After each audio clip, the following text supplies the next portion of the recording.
Hola, Houston. I'm your host, Blanca Blanco, and this is Viva Magazine Live. And this is the place where we celebrate the stories that inspire, empower, and uplift our community. And tonight's show is truly out of this world. Our guest is a former NASA astronaut, engineer, author, and motivational speaker whose journey from migrant farm worker to space traveler is the embodiment of perseverance and the American dream. He flew above the Space Shuttle Discovery on mission STS-128 and helped deliver critical equipment to the International Space Station.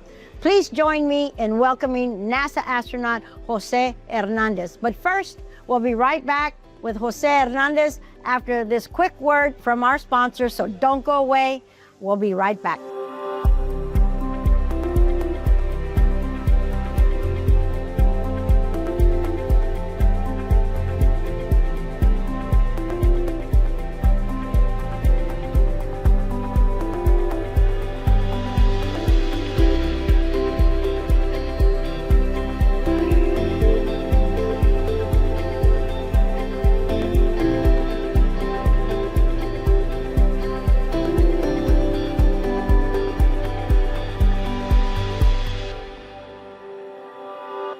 Welcome back to Viva Magazine Live, and we're here with NASA astronaut and engineer Jose Hernandez. And Jose, thank you very much for being here today. Well, thank you, Blanca. I'm very happy to be here back in Houston, my old stomping grounds. Really? Yes, I know. Well, I was just about to ask you, what brings you to Houston today? Well, what brings me to Houston today is a good friend of mine, former NASA astronaut Terry Virts, who was an astronaut when I was there in Houston. Yes. He is running for Congress, 9th Congressional District here in the Houston area, and I came so that I can campaign on his behalf because I think he's a great candidate. Yeah. He's exactly what we need in Congress now. Yes, and of course that is a newly drawn congressional district and has a lot of minorities and Latinos in that district. So that's correct, and this is why it's important that I come out and support him, because we don't have to be Latinos to support what Latinos need. Right. You just have to come from a working class background, which Terry comes from. Right. He understands the plight of the middle class, the lower middle class, and I think he will be a great asset for us in Washington, D.C. Yes, of course. And with your support behind him, I mean, what could go wrong? Exactly. Right? We hope so. We knock on wood. Yes. Okay.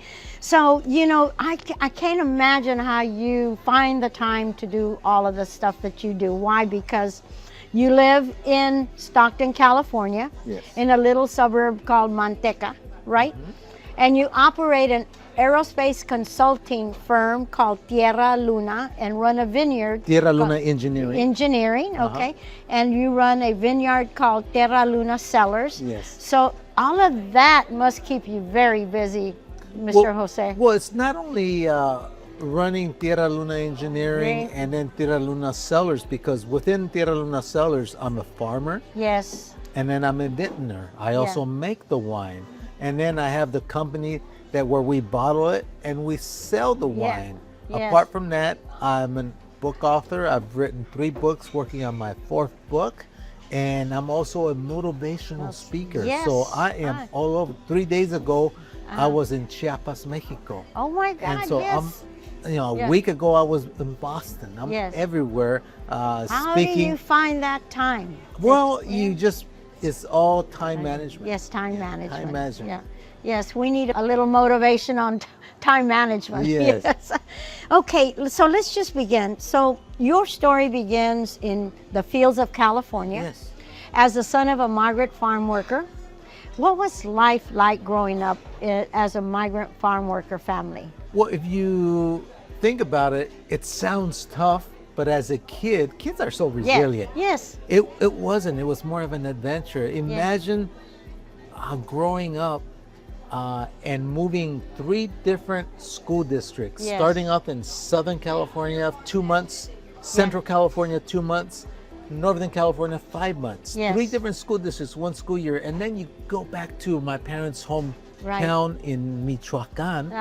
And I spend self-studying there 3 months in grandma's kitchen. Yes. And then yeah, that was the study room in grandma's kitchen. And, yes. and then it would repeat itself year after year. And I'll tell you, this is why I struggled learning English, because we moved around so much. Yes. It wasn't until a second grade teacher convinced my parents that we needed to stay in one place that we made Stockton, California our home. And my parents were always good about, even though they only have a 3rd grade education, they were very good about us getting educated. Yeah. But when Saturday and Sunday came, and summer vacation came, this is why I didn't like summer vacation. We were out in the fields picking fruits and vegetables along with my mom and my dad. Right, and you were picking strawberries, cucumbers, cherries, and like you said, that education wasn't always consistent, but your mother made sure that you stayed on top of it. That's right. She would make us do our homework right after school. Yeah. And then when we were in Mexico, she would wake us up in grandma's kitchen, put us there. Yeah. All the hot chocolate you could drink, all the pan dulce you She could knew eat. what would keep you at the books. You would study Monday through Friday, 8 to 12. Yes. In Mexico. Now that is some self-discipline. Yeah, and I'll tell you, things didn't change for the better until my 2nd grade teacher finally convinced my parents that we needed to stay in one place. Yeah. And we made Stockton, California our home. That's awesome. That is awesome. And you mentioned just now, or you mentioned in your talks that your parents emphasized that education was a key to a better life. That's correct. Yeah, that's correct. Great. Yeah. My dad would always say, education is the great equalizer. That's right. Es lo que te pone igual con los demás. That's right. That's what keeps you. It's not social status. It's not money. He says, es esto. That's right. You educate yourself.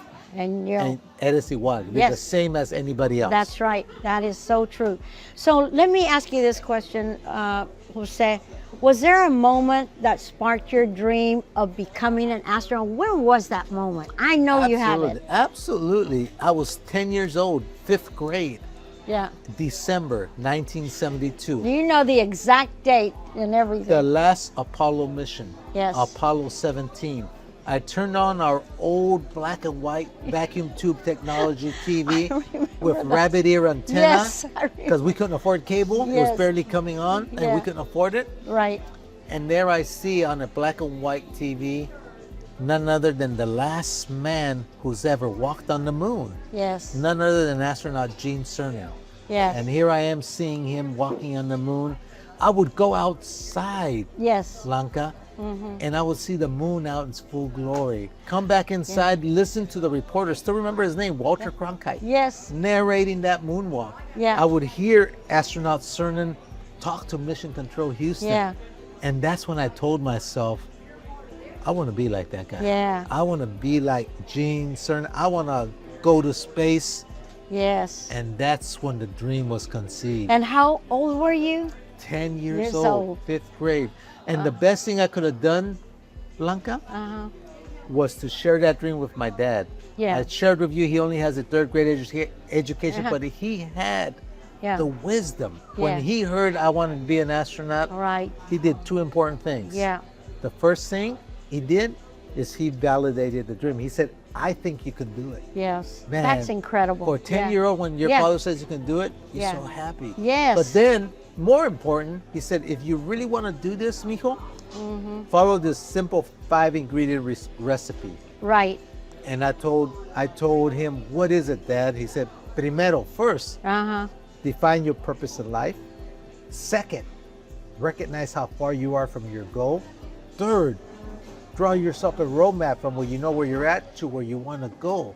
Fourth, prepare yourself according to the challenge. And fifth, the same effort you put out Saturdays and Sundays, 7 days a week during the summer picking fruits and vegetables.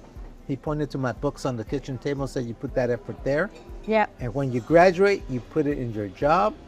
He said, finally closed off by saying, always give more than what people expect out of you. That's right. He said, you mix that up, mijo, that's the recipe. That's a winning formula. Well, he was totally correct, because you look at what an astronaut, and you dreamed it, and you followed that path, and it's an incredible path, Yeah. I am sure. I know that you were rejected from NASA 11 times before you finally got selected in 2004. Let me just say this, was each rejection a motivation for you? Yes, absolutely. Absolutely. Because that's a lot. I mean, most people give up after that many rejections, say, hey, I'm not going to do this, right? And what kept you going? Well, what kept me going was that the mere fact that I wanted to be an astronaut, Blanca, motivated me to finish high school, Yeah. to go to college, to go to graduate school, Yes. to work in a world premier research facility. So everything I was doing to wanting to become an astronaut was helping me in life, was getting me out of poverty, Yes. and was setting my ways onto a great professional career. Yes. So no one likes rejection. Right. I don't like rejection. No. But- it doesn't feel good. No, Yeah. it doesn't. And I would give myself 1 or 2 days to mourn and to Yeah. feel sorry for myself, because you need it. I would say, look, Yeah. what's the worst that can happen if I never Yeah. get selected by NASA? Yeah. I have a graduate degree. I have a Yes. great job at a premier research facility, Right. good paying job. Right. I learned how to fly planes. I Yeah. learned how to scuba dive. I learned Russian. Yeah, yeah. All this is helping my career from a professional perspective. That's right. So it's not a bad consolation Yeah. prize. What an So, accomplishment. so I Oh, was no. already happy with myself Yeah. where I was at. That sure, I would be disappointed if I don't get selected, but it wasn't the end of the world. Yeah, exactly. Because I was doing pretty good up Yeah, there. you were. So tell me, how did it feel when you finally got the call? A lot of people, I can't even imagine. well, a lot of people think that I said, oh, wow, I'm so happy. Yeah. It's kind of like I won the lottery and all that. No. Yeah. I Yeah. said, it's about freaking time.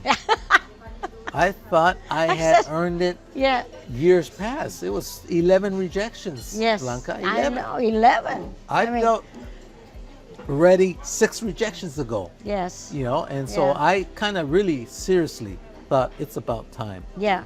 because I really felt I earned it. Yeah, well, congratulations, because you did earn it. I mean, given all that you accomplished just to get there. Yeah. Oh my God. So, what I want to ask you is, when that time came and it was time for you, I know that you went through a lot of work right before you got into space, because we saw your movie and we're going to talk about that in a little while, A Million Miles Away. Tell us about launch day aboard Discovery. It's launch date aboard Discovery. It was a special event, Yes. because if you could picture, I was a flight engineer, and so the 2 pilots are sitting in front of me, and I'm in the crew cabin, so I'm sitting right behind them in the middle, and it's the best seat in the house, Yeah. because you get the panoramic view as you go up and you Yeah. come down. Oh my and God. it's also one of the busiest seats, because Yes. you're keeping tabs on 10 monitors from both pilots, and anything goes wrong, you peel off with the pilot that owns the system, and you work the issue, while the other flies the normal stuff. Yeah. And but I just remember sitting there, and you know, you got your headset on, you got your helmet, your orange pumpkin suit, yeah. launch entry suit, and then you have the American flag Yeah. here, and That made you and- so proud. I and bet. it makes you so proud, because you say, "Man, where else in this world can someone grow up as a migrant farm worker Yeah. and rise up to become a NASA astronaut?" Wow.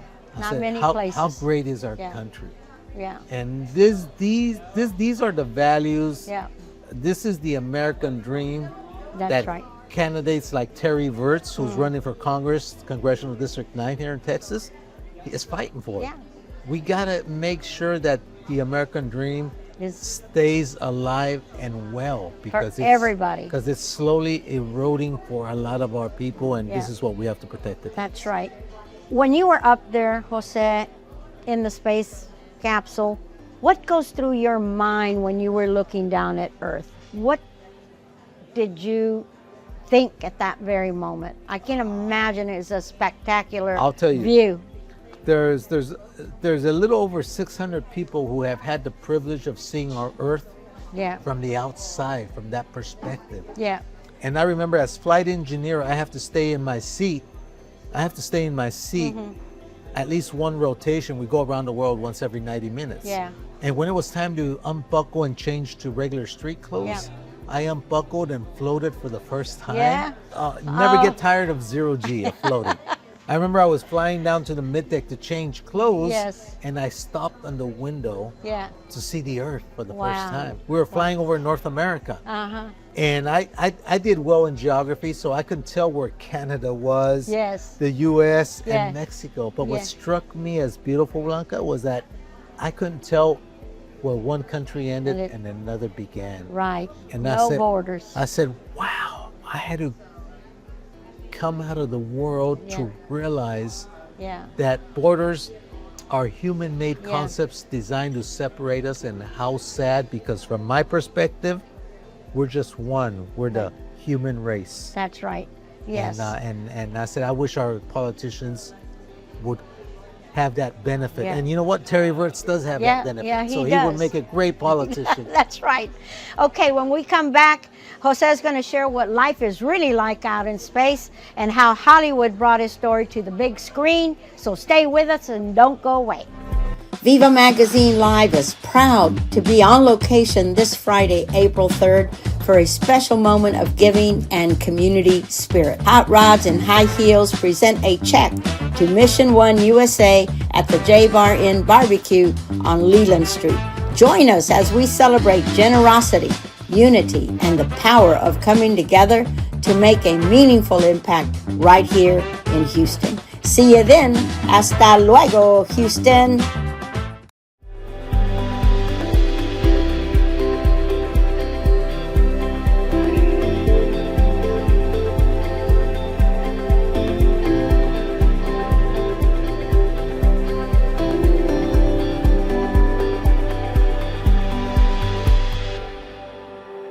And welcome back to Viva Magazine Live, and we're here with astronaut Jose Hernandez right here in Pasadena, Texas at Tapitlan Mexican Grill.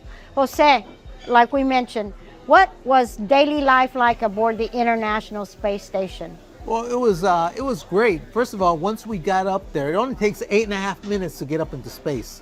You go from zero to 17,500 miles an hour in 8.5 minutes. Once you're up there about 250 miles above ground, Yeah. you then try to catch up with the station, International Space Station, the shuttle does, and then you dock to the station. Right. And once you're there, you then transfer to the station, and we took more than 7 tons of equipment to install inside and outside of the International Space Station. We were the second to last mission to finish construction of the International Space Wow. Station. So we installed experiment racks, we installed equipment like a treadmill, exercise equipment. We installed antenna arrays outside.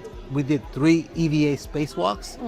We installed cabling, camera systems, ammonia tank assemblies. Wow. We did a lot of work in yeah. only 14 days up there. Wow. We did a lot of work, and That's it incredible. went. We were so busy. Yes. Everything went by very So, I quick. mean, is it a structured hour? You get up at a certain time and you have, I'm sure you eat some. You have a timeline. Yeah. You have a computer that tells you your timeline beginning from like 7 in the morning all the way to about 10 at night. Right. So you put in 8 hours a day up there. More than 8 right? hours. Yeah.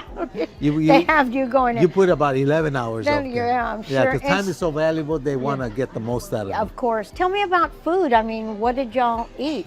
Well, food, it's interesting. It's almost like going camping. Oh, yeah. You eat a lot of dehydrated food.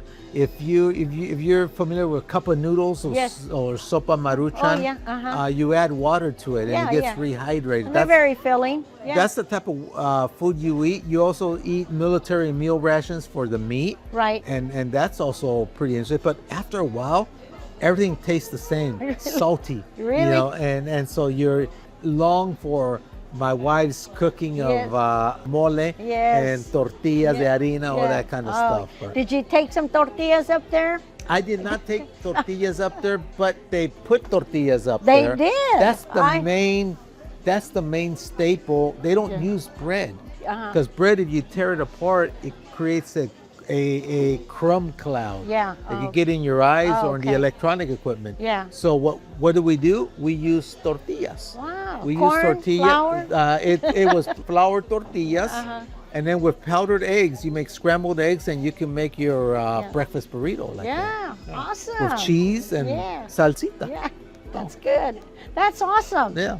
So we're going to turn to your story about that turned into a major motion picture, A Million Miles Away. Yes. What was that experience like? It was great. You know, after I wrote my third book, Hollywood came calling. Yes. They said, we want to make a movie about They your life story. came calling- They came calling to I me. see. At first, I didn't believe them. Then finally, I started to believe them, and we quickly signed.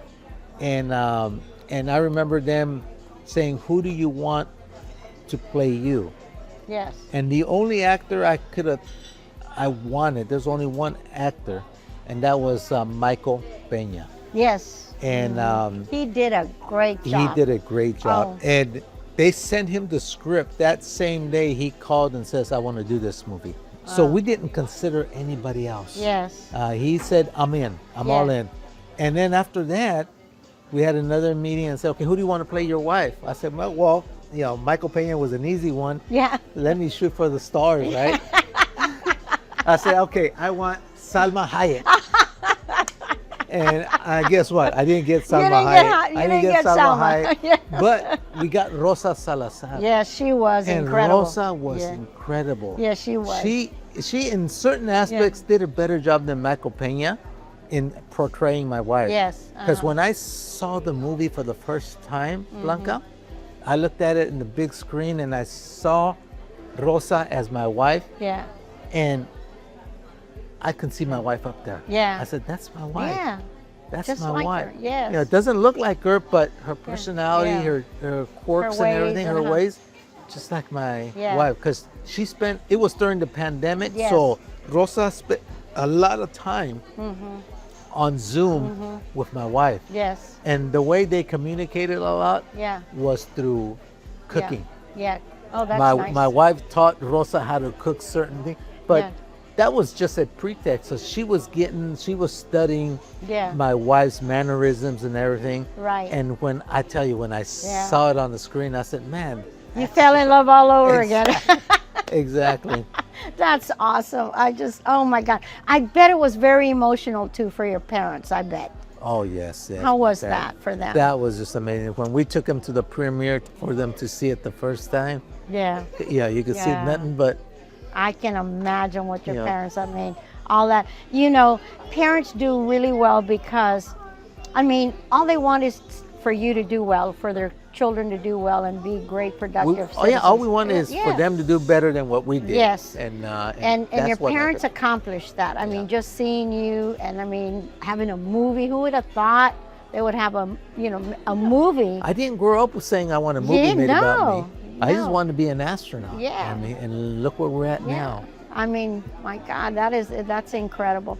So to me, the film showed that dreams are possible with perseverance and family support. That's right. I mean, it was an incredible story about you being, having that perseverance and determination to First succeed. generation. Yes, and then to have your family support you 100%. No. You know, that doesn't always happen No, in it doesn't. families, And unfortunately. and I always tell parents, especially first generation kids that are going to college, I always, there's always concern on the parents' side. Yeah. How am I going to pay for college? That's right. This is too expensive. Right. And I tell you, you can give your kids Mm-hmm.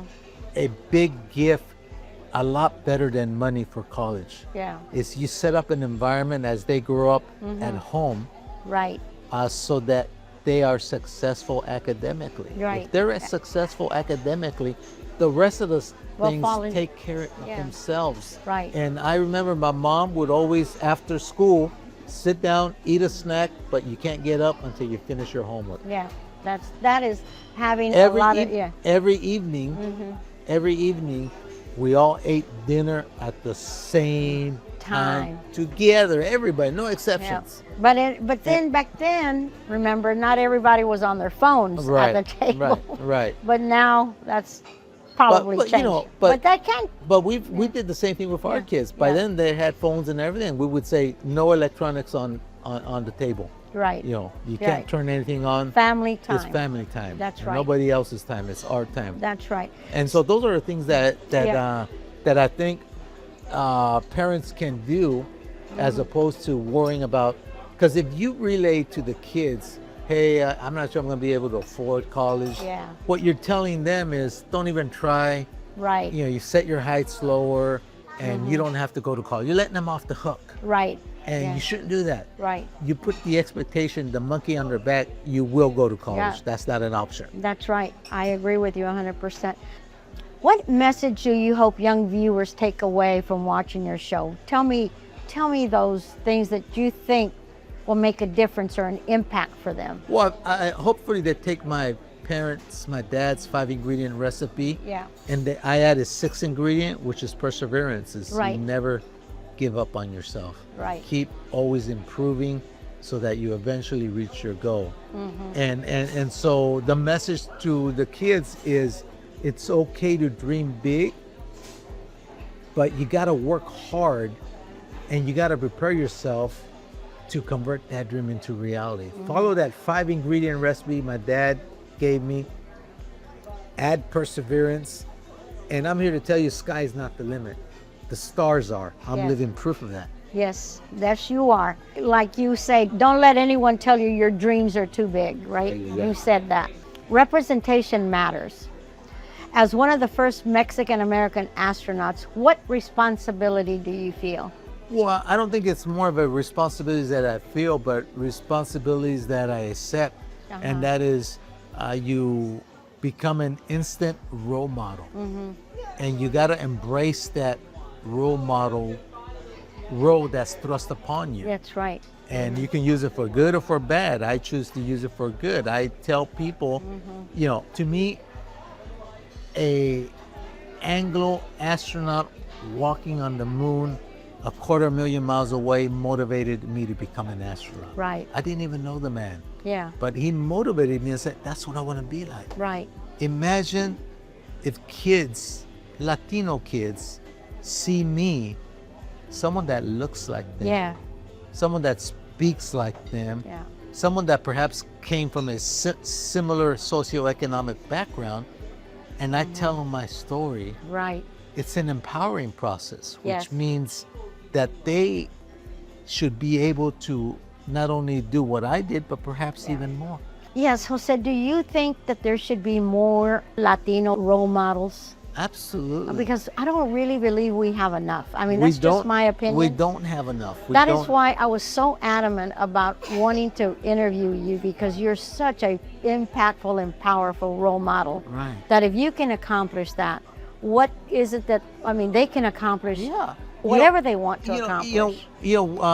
When I tell you who motivated me, Gene Cernan, I hope that 15, 20 years Yeah. from now, when they interviewed 3 or 4 or 5 Latino astronauts,